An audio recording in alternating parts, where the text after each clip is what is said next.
Boa noite, meu nome é Ivan e esse é meu trabalho sobre economia de empresas. Para esse trabalho eu escolhi a companhia aérea Varig, a ex-gigante da aviação brasileira, e vou começar contando um pouquinho para vocês da história dela. A Varig ela surgiu no Rio Grande do Sul com o nome Viação Rio Grandense em 1927. Foi criada pelo alemão Otto Ernst Mayr, com o intuito de se tornar uma das primeiras companhias aéreas brasileiras, fazer uma linha de ligação entre Porto Alegre e Rio de Janeiro. Esse era o movimento inicial. Usando os aviões modernos na época, que incluíam o CP7-27, que era um avião que tinha capacidade para 9 pessoas, ele foi o primeiro avião usado pela companhia. E ela foi crescendo nos anos 1930, 1940, até que esse alemão, Otto, ele acabou falecendo. Quem assume a presidência era o primeiro funcionário que trabalhou com ele, chama Rubem Martin Berta, que ele vai ser muito importante porque ele foi presidente da companhia de 1941 até 1966 e ele cria uma fundação de funcionários da Varig, que ele acaba convencendo os acionistas da época a doarem 50% das ações da companhia, do capital votante, para essa fundação. Ou seja, essa fundação ela tem mais de 50% do total de ações da companhia. Então, tem uma autonomia muito grande. É quase como se fosse um modelo de cooperativas, porque os funcionários também têm participação direta nos lucros. E isso acaba sendo uma medida muito interessante porque você estimula a produção, você estimula o engajamento das pessoas e o senso de identificação com o propósito de trabalho. E é exatamente por isso que nas décadas seguintes, durante a gestão do Martin Berta, a Varig começa a ter um salto muito grande de crescimento. Nas décadas de 50 e até 70, ela vira a maior companhia aérea do país. Ela começa a comprar aviões de categorias maiores, começa a comprar aviões da Boeing, como por exemplo o 707 e posteriormente o 747 no final da década de 70, que eram aviões enormes, com capacidade para mais de 300, 400 pessoas. E começa a ter os seus aviões em todos os aeroportos do país, vira a maior companhia aérea de linhas diretas nacionais. Liga Porto Alegre até o Rio de Janeiro, São Paulo, Brasília, Amazonas, Fortaleza, que eram os principais polos do Brasil naquela época. Ela consegue ter em todos os aeroportos os seus aviões, a sua marca. E além da marca, ela era muito conhecida pela qualidade dos seus serviços. O serviço de bordo nas viagens, tanto para as diferentes classes, primeira classe, segunda, terceira, eles eram um nível muito elevado. Tanto que nessa época a Varig ela é muito comparada com a gigante norte-americana Pan Am. E tem uma taxa de adesão muito interessante.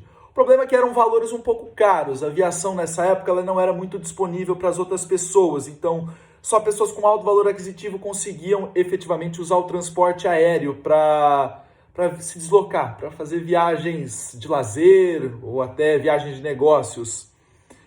E no final da década de 70, início da década de 80, quando as coisas para a companhia começam a ter uma queda.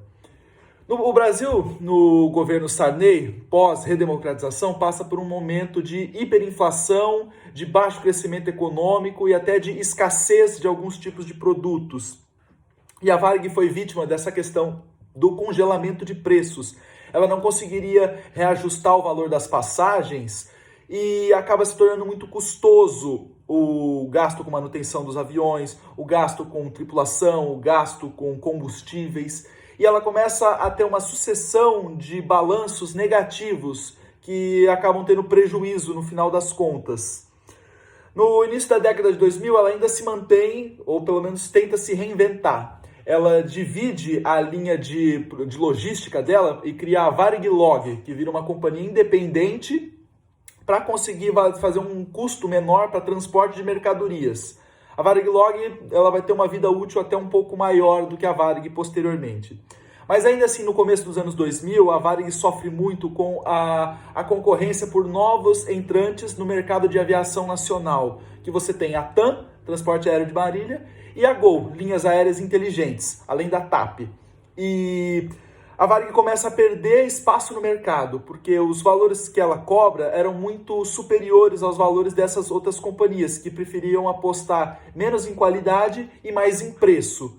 E num país como o Brasil, que infelizmente as condições econômicas são diferentes de países desenvolvidos, a Varig começa a se afundar ainda mais com base que começou nos anos 80. Para tentar reverter um pouco essa situação, a Varig ela entra com um pedido de processo em 2004 contra a Infraero e contra o governo por causa daqueles anos, nos anos 80, que teve o congelamento de preços. E em primeira instância, ela acaba ganhando o processo no valor de 2 bilhões de reais. Só que na segunda instância, o governo acaba recorrendo e a Varig acaba não recebendo esse pagamento. A vitória é dada para a Infraero e a Varig coloca mais um prejuízo de mais de 2 bilhões de reais nos seus balanços. Aí a coisa começa a ficar bastante complicada de se sustentar. Em 2006, ela demite 5.500 funcionários diretos e ela vai para o primeiro leilão para pagamento de dívidas com os fornecedores. No momento, não há nenhuma oferta nesse leilão. Isso aqui é muito engraçado. E em 2007, a Varig ela finalmente torna totalmente insustentável. Ela é comprada pela Gol, os aviões, o nome da marca, todos os seus ativos, num valor aproximadamente de 320 milhões de dólares, ou na cotação da época, 660 milhões de reais. E, posteriormente, a Varig Log, ela continua se mantendo mais um pouco, mas também com péssimas condições, péssimas administrações, e em 2012 ela decreta a falência, não é nem comprada e nem vendida, ela fale, literalmente. E esse é o fim de uma das companhias aéreas mais tradicionais brasileiras, a mais antiga, que tinha tudo para dar certo e por erros administrativos, erros de gastos desenfreados, acabou não se perpetuando muito tempo, posterior aos anos 80. Aí, fazendo uma correlação agora mais com a disciplina, a gente pode ver a aula de mercados competitivos, em que os preços são feitos pelos custos de oportunidade. Os mercados competitivos são aceitadores de preço. E aí, quais foram os problemas, então, que a gente identifica nisso com a Varig? Os preços caros das passagens, os gastos com as aeronaves e manutenções eram altíssimos. Um Boeing 747, mais ou menos, custava mais de 50 milhões de dólares. Isso é um valor muito grande. E a Varig teve uma época que teve 15 aviões 747. Isso é um valor muito elevado, considerando que o giro desses aviões, eles eram inferiores à capacidade máxima que eles poderiam ter. O lucro nunca era maximizado, ele sempre era quase que abaixo da linha do aceitável para continuar existindo. Os diretores, como muitos vinham do fundo da administração Marimberta, eles tinham muita liberdade, eles não precisavam prestar muitas contas para algumas auditorias ou prestar outros tipos a quem se reportar. Então eles acabaram fazendo muitos erros de gastos, muitos erros na concepção de administração.